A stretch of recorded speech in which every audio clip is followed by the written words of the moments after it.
आज हम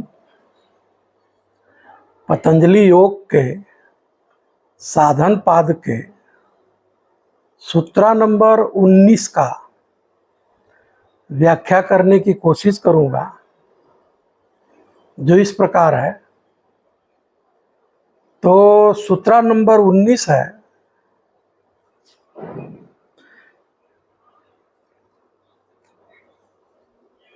विशेषा विशेष लिंग मात्रा लिंगानि गुण परवाणी।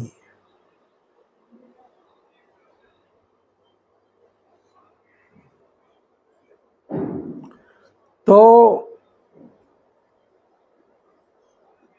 इसके पहले सूत्र में पतंजलि दृश्य के बारे में बता रहे हैं कि दृश्य का स्वभाव क्या होता है, दृश्य का स्वरूप क्या होता है, दृश्य का प्रयोजन क्या है। इसके बाद सूत्र नंबर 19 में पतंजलि बता रहे हैं कि दृश्य के भेद क्या है, गुणों के आधार पे दृश्य के भेद क्या है, प्रकृति के भेद क्या है। तो उन्होंने 4 भेद बताया है। ये 4 होते हैं। पहला है विशेष, दूसरा है अविशेष, तीसरा है लिंग मात्र, चौथा है अलिंग। ये 4 जो है गुण परवाड़ी मीन्स गुणों के भेद के आधार पे ये इनकी अवस्था है, ये दृश्य की अवस्था है, ये प्रकृति का अवस्था है। तो विशेष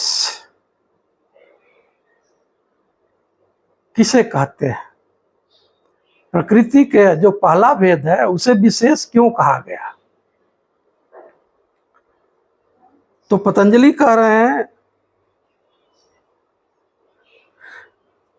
पृथ्वी, जल, अग्नि, वायु और आकाश, ये 5 स्थूल भूत तथा 5 ज्ञानेंद्रियां, 5 कर्मेंद्रियां और 1 मन, इस प्रकार सब मिलकर 16 का नाम विशेष है।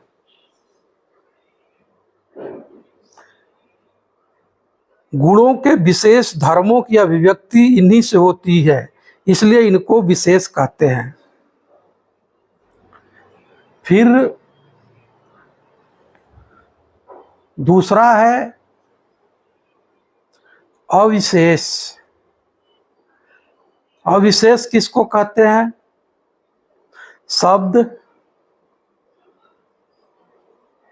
स्पर्श, रूप, रस और गंध, ये 5 तन्मात्राएं हैं। इन्हीं को सूक्ष्म महाभूत कहते हैं। पिछले में विशेष में 5 स्थूल महाभूत है, उसी का सूक्ष्म रूप जो है ये सूक्ष्म महाभूत कहते हैं, क्योंकि ये स्थूल 5 महाभूतों के कारण है। तथा छठा अहंकार है, जो कि मन इंद्रियों का कारण है। इन 6 का नाम अविशेष है। इनका स्वरूप इंद्रिय गोचर नहीं है, इसलिए इनको अविशेष कहते हैं। तीसरा है लिंग मात्र। तीसरा भेद है लिंग मात्र। उपयुक्त 22 तत्वों का कारणभूत जो महत्व है, जिसका उसका नाम लिंग मात्र है। इसकी उपलब्धि केवल सत्ता मात्र से ही होती है, इस कारण इसको लिंग मात्र कहते हैं। लिंग का अर्थ होता है चिन्ह। चौथा है अलिंग। अलिंग का मतलब होता है चिन्ह रहित, चिन्ह रहित कहते हैं उसको। मूल प्रकृति जो कि तीनों गुणों की साम्यावस्था मानी गई है, महत्तम जिसका पहला परिणाम कार्य है, इसी को अलिंग कहते हैं। साम्यावस्था को प्राप्त गुणों के स्वरूप की अभिव्यक्ति नहीं होती, इसलिए प्रकृति को चिन्ह रहित कहते हैं, अव्यक्त कहते हैं।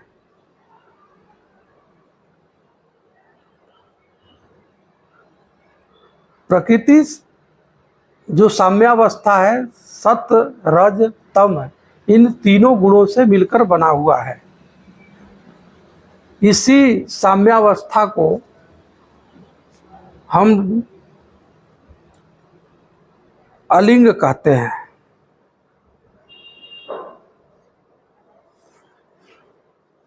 ये अव्यक्त है, ये चिन्ह रहित है। इन चार प्रकार के अवस्थाओं में रहने वाले सत्ववादी गुण जो है, सत्तम रज गुण है, दृश्य के नाम से जाने जाते हैं। तो पतंजलि इस सूत्र में इतना ही कहना चाह रहे हैं कि प्रकृति के चार भेद हैं, विशेष है, अविशेष है, लिंग है, अलिंग है। इन प्रकृति इन चार रूपों में मौजूद रहता है, इन चार भेदों में